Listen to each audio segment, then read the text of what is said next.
Good morning. Good morning, everyone. And it's good to see you all here today.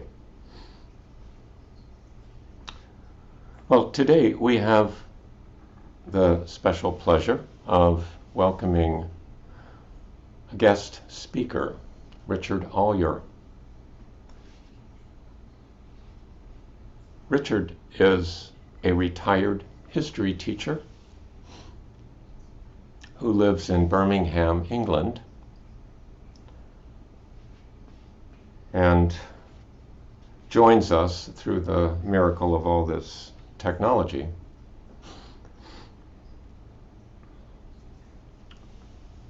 Since retirement, he has done volunteer work with an interfaith forum and also with a group devoted to the well-being of migrants. He has taken a special interest, having practiced Buddhism for many years, in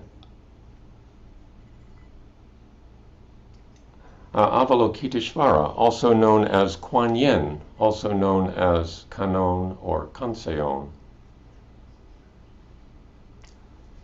A central feature in chapter 25 of the Lotus Sutra, which we studied recently, and also the narrator for the Heart Sutra. So a very central figure in Soto Zen, in the Soto Zen tradition, the Bodhisattva of compassion. So we look forward to hearing Richard's perspectives on Avalokiteshvara, Quan Yin. So I will just take a moment here to make adjustments, and we'll get started.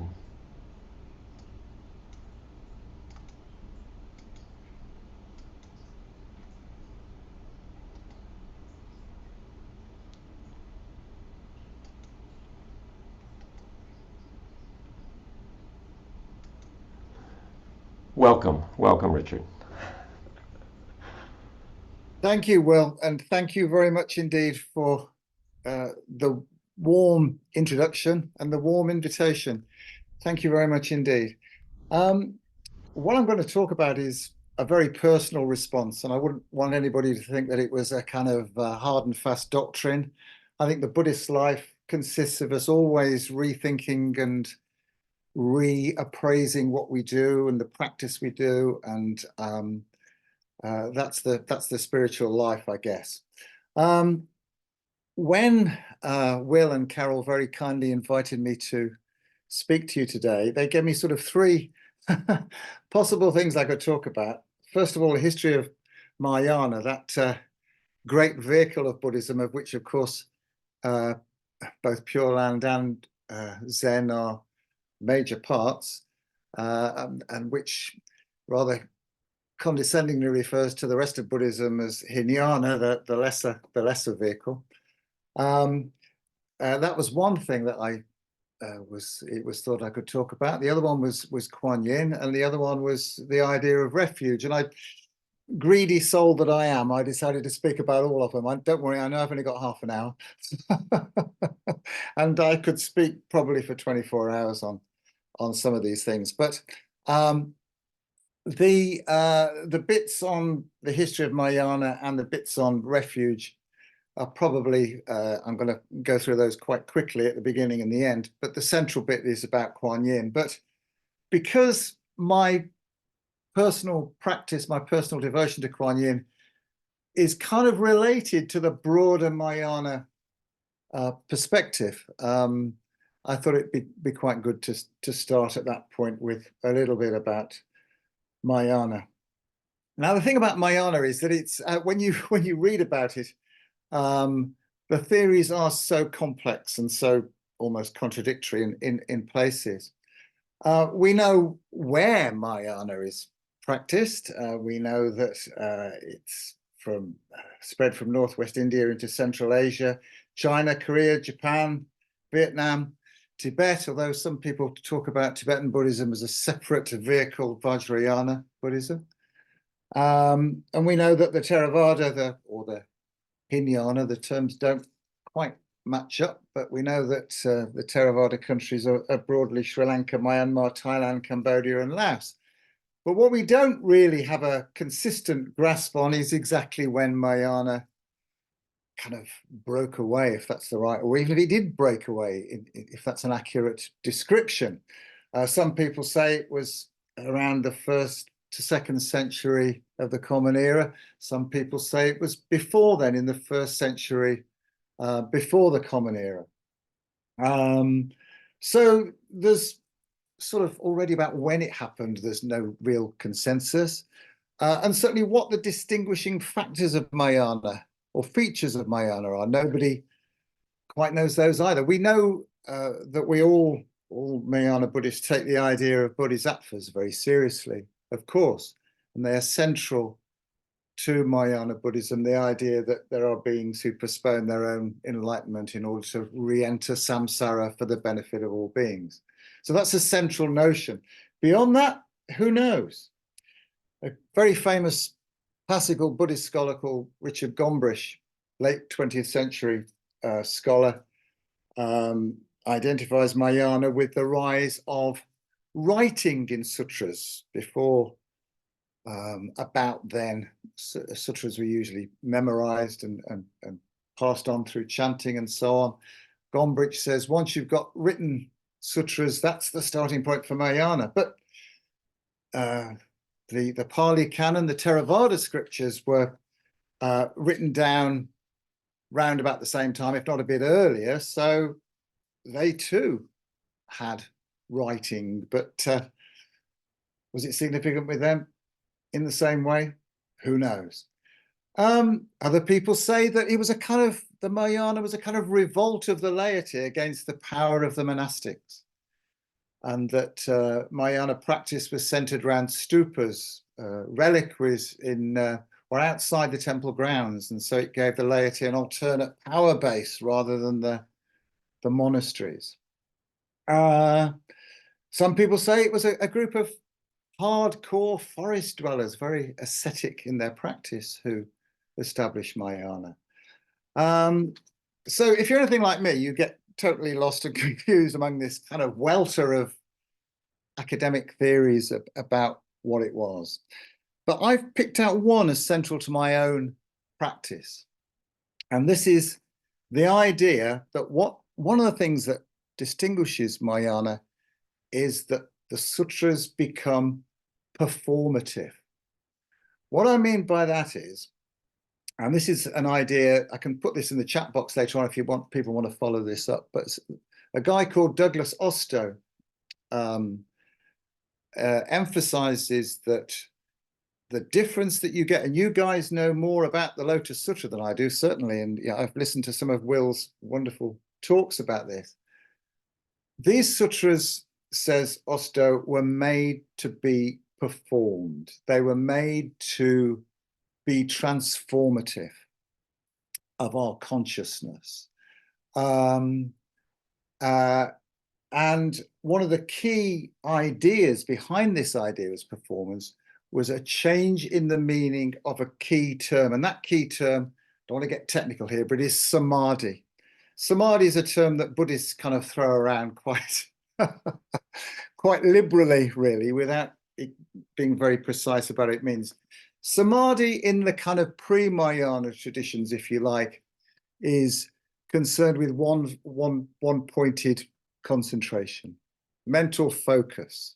Okay, you guys do this in Zazen, perhaps, unless I've got that wrong.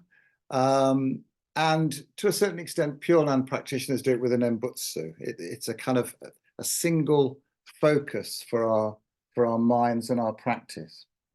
And the idea of mindfulness in the West, as it has kind of expanded beyond Buddhism, has I suppose, informally taken this idea on that one should focus on the breath, or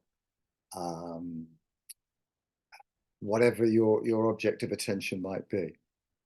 Now, without abandoning that, Osto says that the notion of samadhi changes with the advent of Mahayana. I just want to read you a bit about what he says, because you guys have studied this, and this is what he says about the sutras. So he says, let us look now at some examples of such samadhis in Mahayana sutras. In the beginning of the Lotus Sutra, you guys and Will know this very well, the Buddha is said to enter a samadhi, following which celestial flowers rain down from the sky and a light ray issues forth from the Buddha's forehead. This light ray illuminates 18,000 Buddha fields to the east, so that all the Buddha's followers gathered before him could witness the Buddhas in those lands preaching the Dharma.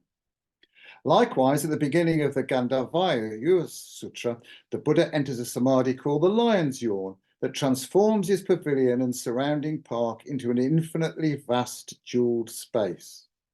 Moreover, in every direction, Buddha fields equal in number to the atoms in Buddha fields beyond counting are also transformed in the same way. Now, you know the sort of thing, you know that kind of language. I mean, in the Pure Land tradition, the start of the larger Pure Land Sutra echoes some of that kind of language that you find there.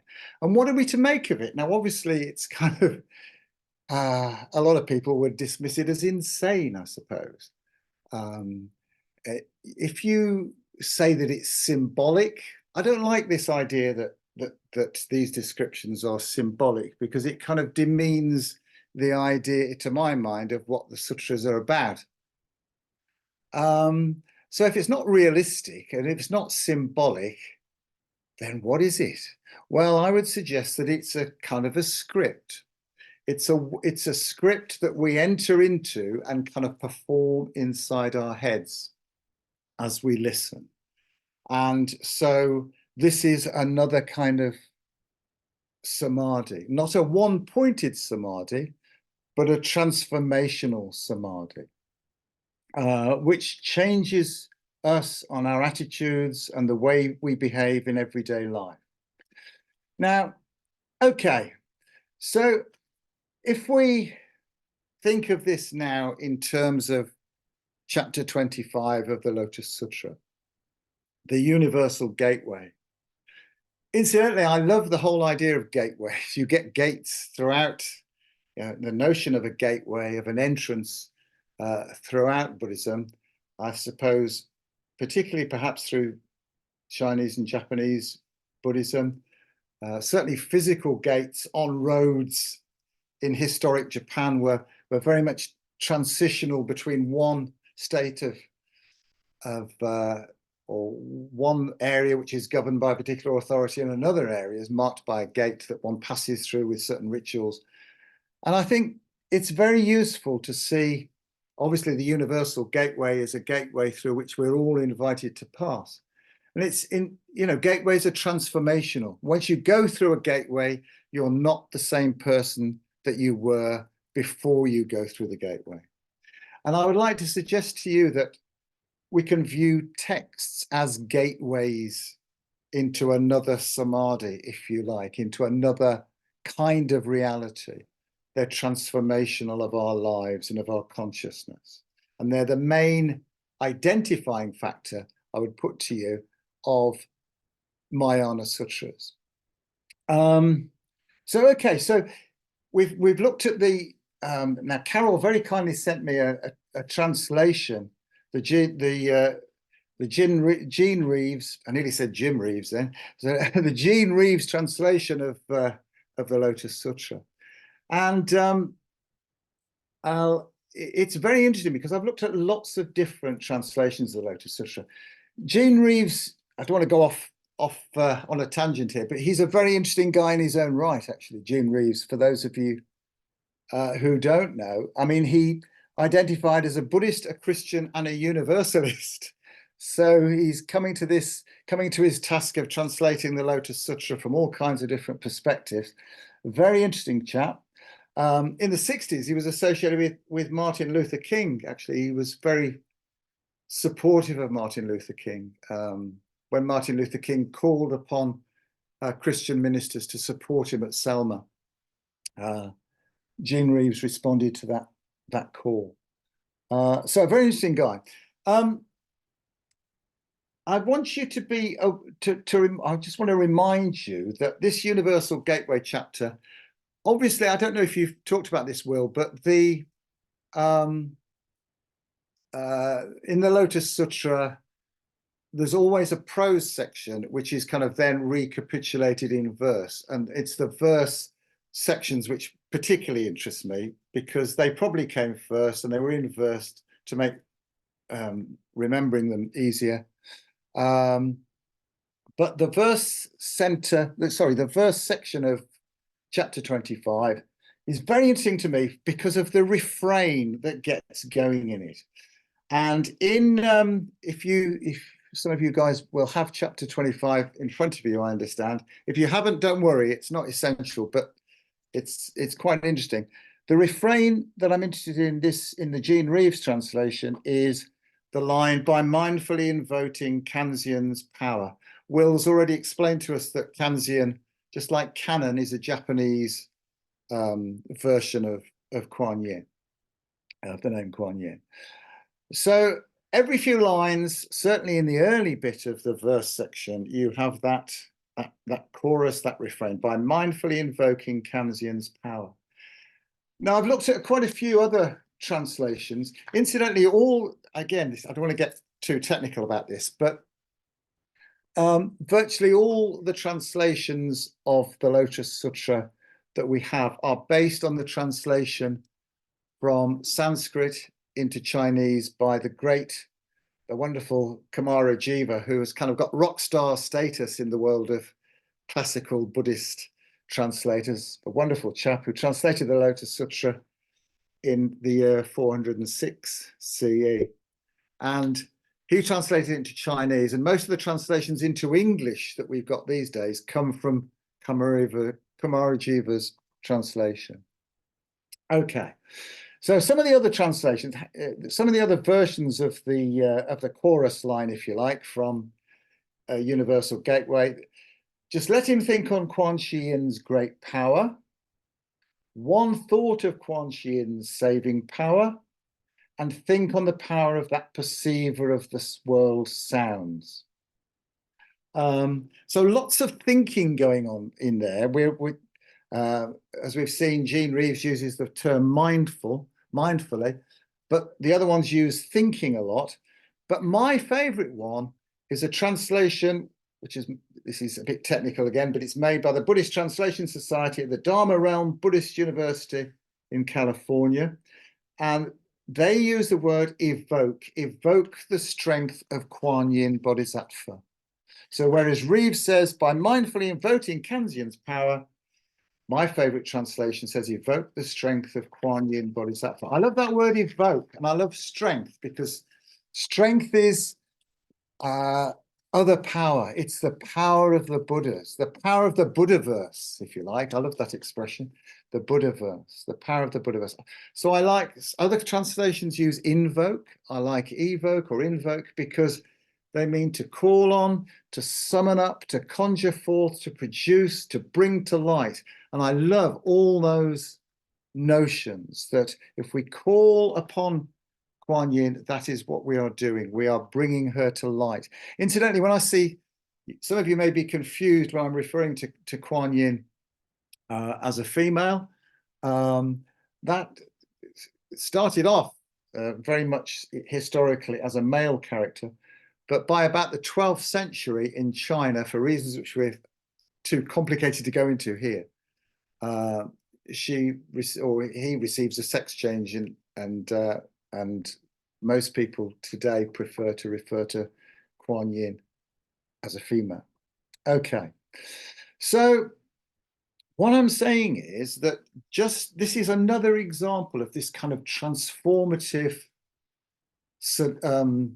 samadhi that I've been talking about if we chant this chapter, even if we read this chapter, we don't have to try too hard, we don't have to go into a deep meditative state, but if we if we read this chapter, if we chant this chapter as I do every morning, then the rhythm of it gets inside you, the images get inside you, and it transforms you. It transforms one's consciousness. And I would personally, it's not for everybody, but I would commend this as a practice.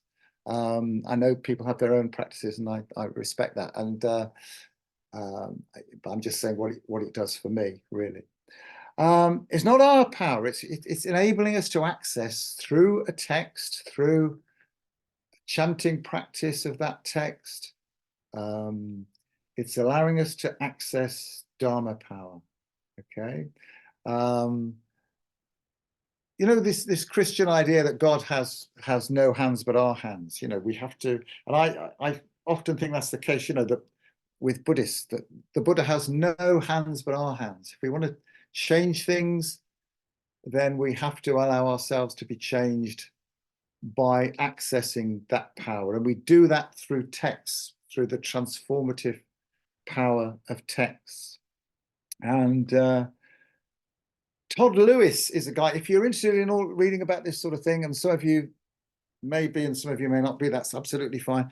Todd Lewis is a great guy on the transformative power of text. He works mainly in the Tibetan tradition, but he's a very learned guy who's done a lot of field work in the Kathmandu Valley and all this kind of stuff, and has seen the transformative effects that a collective Buddhist practice, recitation practice, can have on communities and individuals. So that's great.